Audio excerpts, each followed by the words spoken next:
Assalamualaikum warahmatullahi wabarakatuh, teman-teman.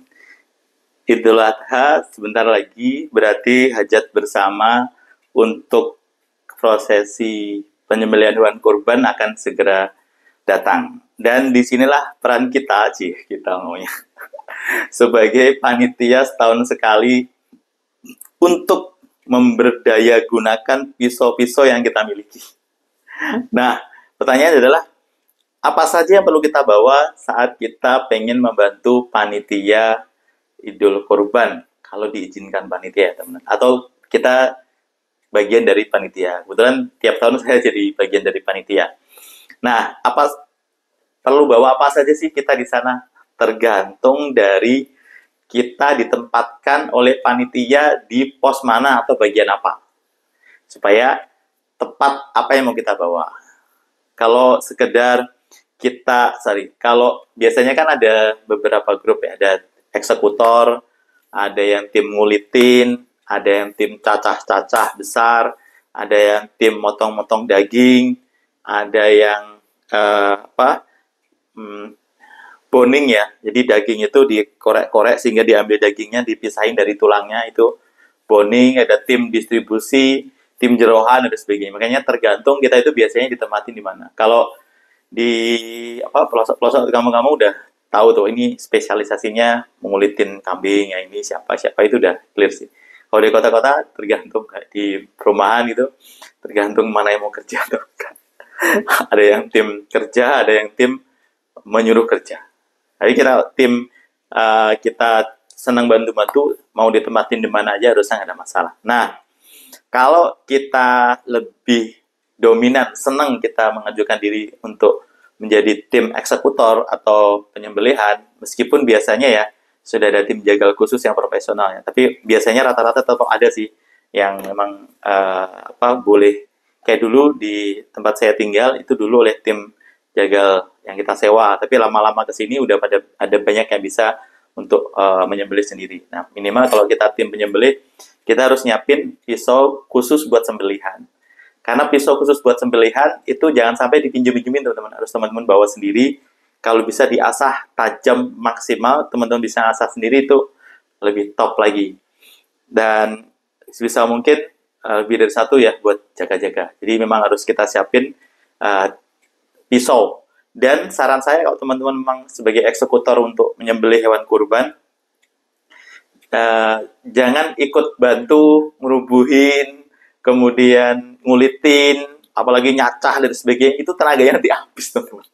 Karena tim meskipun cuma nyembelih ya, itu memang harus sekali waktu tenaganya full di sana supaya memang benar-benar tereksekusi dengan baik. Nah, pengalaman saya pernah bantu-bantu ngerubuhin, habis itu nyembelih dan sebagainya. Pas waktu nyembelihnya tenaganya habis. Jadi nggak bisa maksimal, teman-teman. Jadi saya kalau pas teman-teman memang timnya eksekutor, siapin pisau yang benar-benar tajam, lebih dari satu, itu better. Dan yang kedua, tetap siapin sharpening, teman-teman. Kalau tim eksekutor, sharpeningnya adalah sharpening yang fine cut, karena memang dibutuhkan sebagai fine. Tapi ya selera sih. Kalau sukanya lebih greges-gregesnya, mau medium, memang gue aja. Yang penting tajam dan cepat proses penyembelihan. Tapi saran saya sih, normalnya pakai yang fine cut itu jauh lebih aman buat prosesi penyembelihan, supaya tepat nanti pas dipakai di prosesi penyembelihan. Itu kalau kita sebagai tim penyembelihan. Saran saya tadi, jangan ikut-ikutan yang lain supaya tenaganya tetap bisa full. Soalnya teman-teman tenaganya badak ya, kuat banget ya, monggo aja sih. Tapi intinya pas kita ditugasin itu bisa tereksekusi secara optimum. Jadi yang berkorban itu mantap, kitanya juga mantap gitu. Nah, kalau teman-teman tim yang biasa ngulitin, sediain pisau skinning, teman-teman. Bentuk pisaunya itu rata-rata kayak gini. Jadi melengkung ini supaya waktu kita nge-skinning itu nggak ngerobek kulitnya. Banyak model macamnya, bisa yang kayak gini murah meriah, 30.000, 40.000, pakai zongzuan, atau mau yang agak mahalan juga bisa FD kayak gini. Ya tapi fungsinya kan sama, teman-teman. Kalau kita ahli, ya udah mau pakai pisau apa saja itu bisa. Dan tetap kalau skinning itu sebisa mungkin tetap kita sediakan sharpening juga. Tapi kalau skinning rata-rata pakainya medium, itu lebih enak informasinya. Jadi pakai medium, kita Kalau pas ngerasa, oh udah agak berkurang nih, feel ngulitinya, udah tinggal digosrek-gosrek aja, nanti tajam lagi, enak lagi. Buat skinning. Biasanya yang rame itu kambing. Gitu. Kalau sapi biasanya masih nggak banyak yang, kalau kambing nggak mau tuh rata-rata.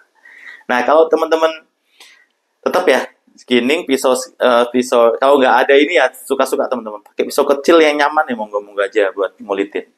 Tapi tetap kalau saran saya sharpening itu tetap dibutuhkan di hari H.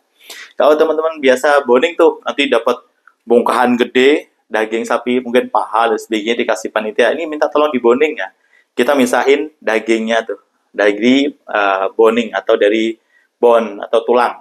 Kita pisahin dagingnya. Ini tuh lebih enak pakai pisau-pisau yang ujungnya runcing atau sedikit lebih kecil supaya bisa masuk ke celah-celah dari daging. Pisau boning. Tapi tetap harus saran saya tetap bawa sharpening, teman. Sharpening supaya nanti tetap tajam dan lebih efisien. Karena pengalaman saya bantu-bantu itu ya teman-teman, tajam pisau itu menentukan banget kecepatan kita dalam mengiris daging ataupun melakukan apapun bonding dan sebagainya. Sangat beda banget. Kalau tajam itu kan ser. Kalau enggak itu cak. Motong daging aja susah banget. Nah kalau kita tim hore-hore nih yang penting datang potong-potong daging kecil-kecil buat ditimbang, buat nimbangin itu kan dipotong kecil-kecil lagi tuh. Nah, siapin pisau-pisau biasa aja, pisau dapur, pisau strike juga enggak masalah. Mau pisau-pisau yang kayak model gini ya, teman-teman juga bisa juga. Ini enak nih. Nah, ini baja, ya pisaunya modelnya klasik, tapi bajanya M2 tuh, Nun. Enak, asik, tajam, awet tajamnya. Bahan M2. Tajam banget ini juga. Nah, kalau nggak mau kelihatan kayak modern ya, bawa pisau-pisau kayak gini aja. Kelihatannya biasa aja, tapi tajamnya jos ini. Bahan baja M2. Nah, coba aja. Jadi ini juga nggak begitu mahal ya, teman-teman. Jadi nggak perlu flexing gimana mau kita pakai pisau Cina yang murah meriah di bawah 50 ribuan atau mungkin kita suka yang benda-benda klasik, nggak pengen banyak orang tahu, yang penting orang ngelihat tuh kok enak banget dipakai buat motong-motong ya, bisa juga. Mau pakai pisau modern bisa, yang penting kan kita rame-rame ngumpul-ngumpul waktu Idul Adha, saatnya kita ngumpul bantu-bantu supaya terdistribusi cepat, secepat mungkin bisa selesai lebih enak. Sebelum duhur biasanya udah selesai, cakep. Kalau mungkin banyak banget ya, mungkin sebelum asar dan sebagainya, semakin cepat semakin enak sih, semakin cakep lah. Itu, tapi kuncinya sesuai dengan tupoksinya atau job desk-nya teman-teman akan kira-kira membantu panitia di mana. Tapi dari semua itu, apapun pisaunya, saran saya itu tetap bawa alat asah teman-teman di lapangan yang sesuai dengan pisau yang teman-teman pakai. Sharpening itu. Nah, kalau teman-teman tim eksekutor penyembelih, saran saya jangan dipinjem-pinjemin pisaunya.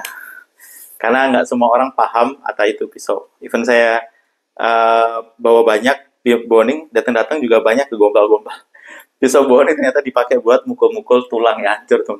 Kalau tulang pakai kapak, pakai emang benar-benar kapak khusus tulang gitu, baru bener sih. Bukan pakai pisau-pisau gini buat tulang ya hancur pisau.